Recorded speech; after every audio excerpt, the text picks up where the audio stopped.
잠언 19장 20절 말씀부터 29절 말씀까지 같이 보도록 하겠습니다.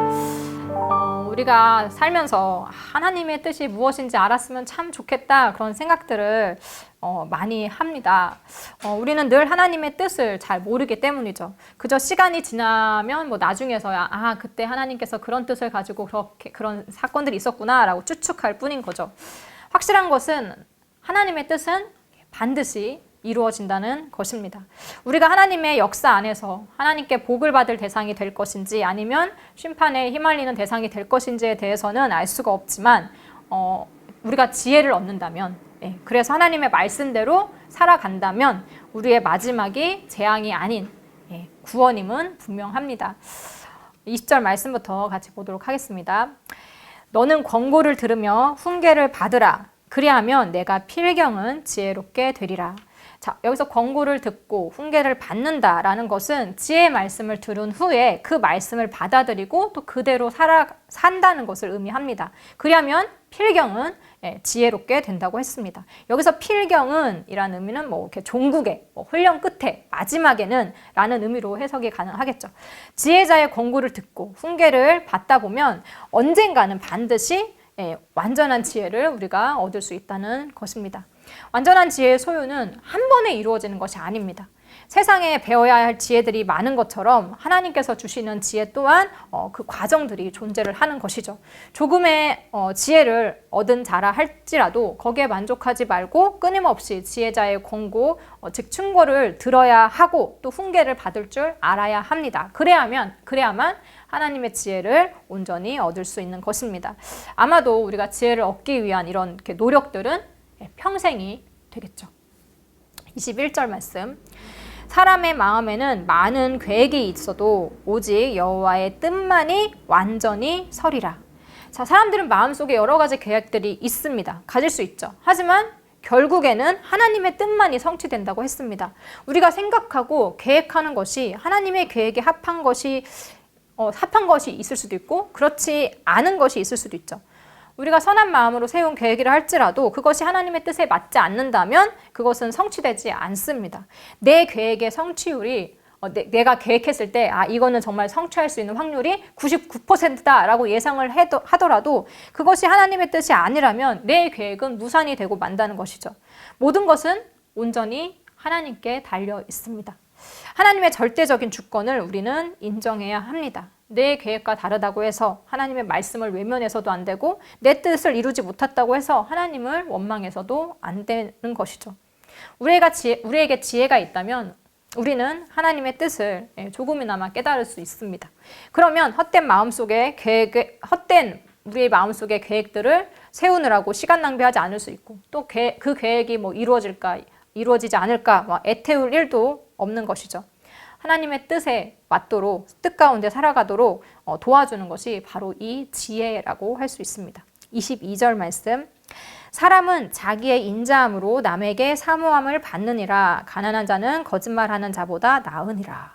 자, 사람들이 다른 사람들에게 바라는 것이 무엇이냐 하면 바로 헤세드라고 합니다.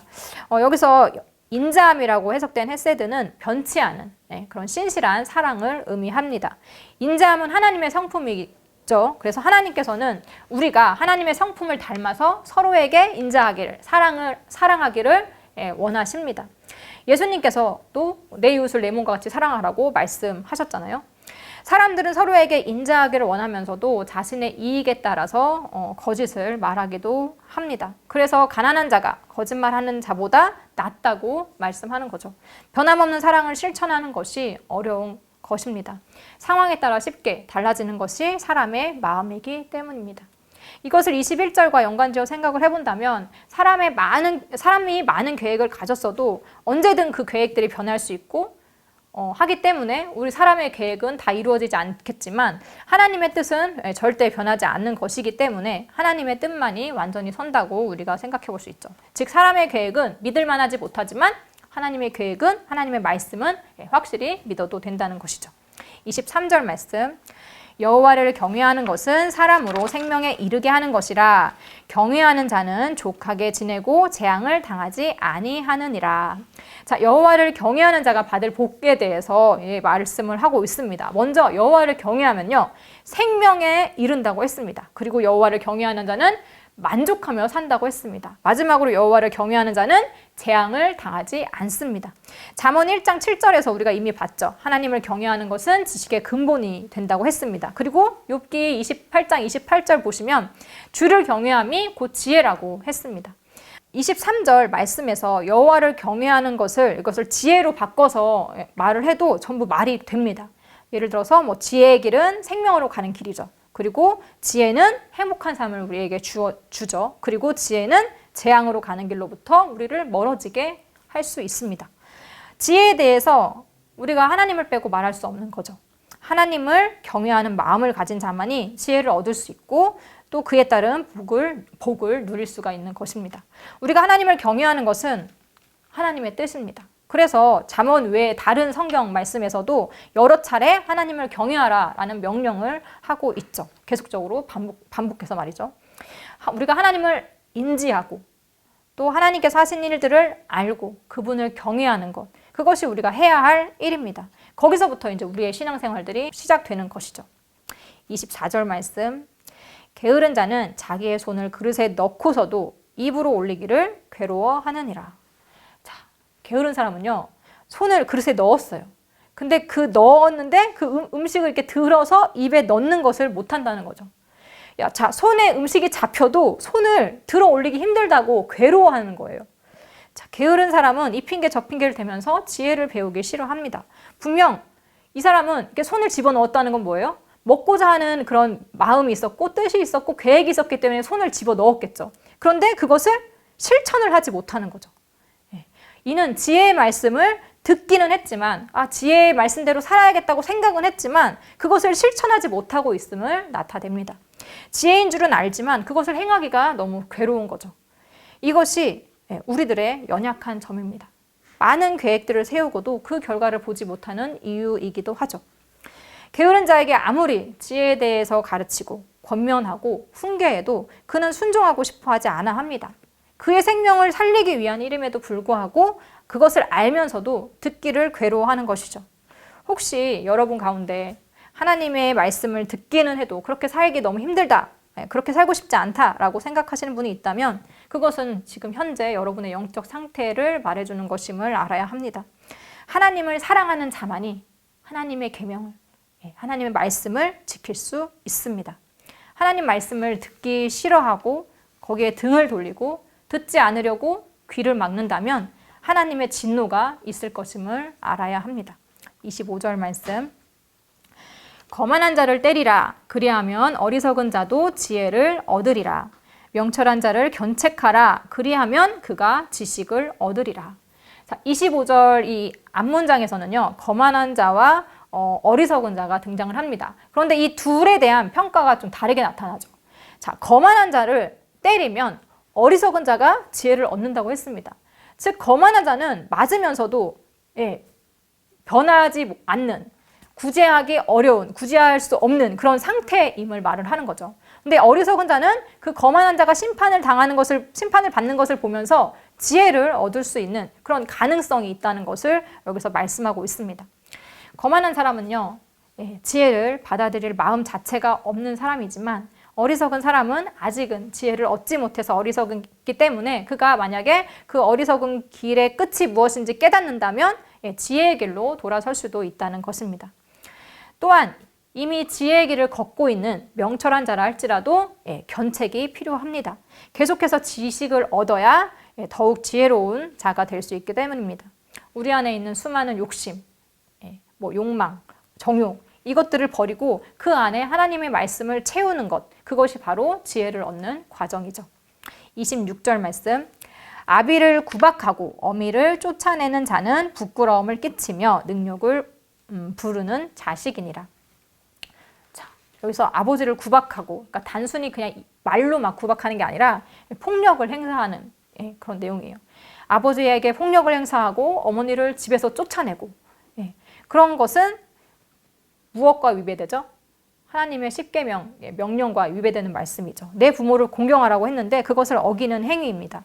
또한 잠언에는요, 부모는 훈계와 법을, 그러니까 지혜를 가르치는 존재인데 그러한 존재를 무시하는 행위는 당연히 지혜의 말씀을 거부하는 것과 같습니다. 이렇게 하나님의 명령을 거부하는 자는 수치와 망신을 당할 것입니다. 하나님의 말씀을 무시하고 자신만을 중요하게 여기고 자신만을 위해서 사는 사람, 그런 사람의 명예는 땅에 떨어지고 말 것이죠. 27절 말씀. 내 아들아, 지식의 말씀에서 떠나게 하는 교훈을 듣지 말지니라. 자, 자녀가 26절과 같은 그런 인간의 도리를 저버리는 행위를 하는 이유는 부모에게서 지혜의 훈계를 듣지 않았기 때문입니다. 지식의 말씀에서 떠나게 하는 교훈은 이 지혜와 반대되는, 그러니까 하나님의 뜻에 반하는 악한 교훈이죠. 교훈이라고 다 같은 교훈은 아닙니다. 거짓 교훈도 있음을 우리는 알아야 합니다. 이 거짓 교훈은 지혜를 무시하게 만들고 하나님으로부터 멀어지게 만드는 교훈입니다. 그렇기 때문에 우리가 아무거나 듣고 아무거나 받아들이지 않도록 분별력을 가져야 하겠죠. 28절 말씀. 망령된 증인은 정의를 업신여기고 악인의 입은 죄악을 삼키느니라. 자, 여기서 망령된 증인이나 악인은 둘 다 지식의 말씀에서 떠나게 하는 그런 자들입니다. 그래서 망령된 증인은 정의를 업신여기기 때문에 거짓 증언으로 악한 자의 편에 섭니다. 그리고 악인의 입이 죄악을 삼킨다는 것은 거짓 증언하는 입을 또 가리키는 것이죠. 악인들은 밥 먹듯이 자연스럽게 죄악을 즐깁니다. 거짓으로 하나님의 질서를 무너뜨립니다. 악인은 하나님의 뜻이 무엇이든 상관하지 않고 어쩌면 오히려 하나님의 뜻에 반하는 죄악들을 즐기면서 산다는 것이죠. 하지만 그들의 즐거움은 영원하지 않을 것입니다. 다음 29절 말씀 보시면 심판은 거만한 자를 위하여 예비된 것이요 채찍은 어리석은 자의 등을 위하여 예비된 것이니라. 자, 구제불능의 그런 거만한 자를 위해 예비된 것은 바로 심판입니다. 그들의 최후는 결코 즐겁지 않을 것입니다. 지혜를 깨닫지 못한 어리석은 자의 등에는 또 무엇이 준비되어 있다고요? 채찍이 예비되어 있다고 했습니다. 여기서 채찍은 그들을 변화시키기 위한 그런 매가 아닌 그들을 처벌하기 위한 매입니다. 하나님의 말씀을 저버린 자는 그 누구도 하나님의 심판에서 벗어날 수 없다는 것이죠. 자, 하나님의 역사 속에서 내 위치가 어디쯤인지 한번 고민해 보신 적 있으신가요? 하나님께서 처음부터 끝까지 어떤 하나님의 계획들이 있을 것인데 내가 지금 어느 순간에 있고 어느 순간에 살면서 그 안에서 내가 하나님의 정말 말씀대로 하나님의 뜻대로 잘 움직이고 있는지라는 생각을 저는 가끔씩 해요. 과연 그 역사 속에서 내가 어느 편에 서 있을지, 혹시 어리석은 길에 서 있진 않을지, 지혜로운 길에 잘 서서 가고 있는지 그런 것들이 궁금한 거죠. 우리는 결코 역사의 주인이 아닙니다. 하나님이 주인이시죠. 내가 주인인 것처럼 그렇게 착각을 하면서 내 뜻만을 우선시하고 내 생각만을 중요시한다면 우리는 결코 지혜의 길을 가지 못할 것입니다. 거만한 자는 결코 생명의 길에 서지 못함을 우리는 알아야 합니다. 자, 하나님의 뜻이 우리의 뜻이 될 수 있도록 늘 소망하시는 여러분들이 되기를 바랍니다. 말씀 마치도록 하겠습니다.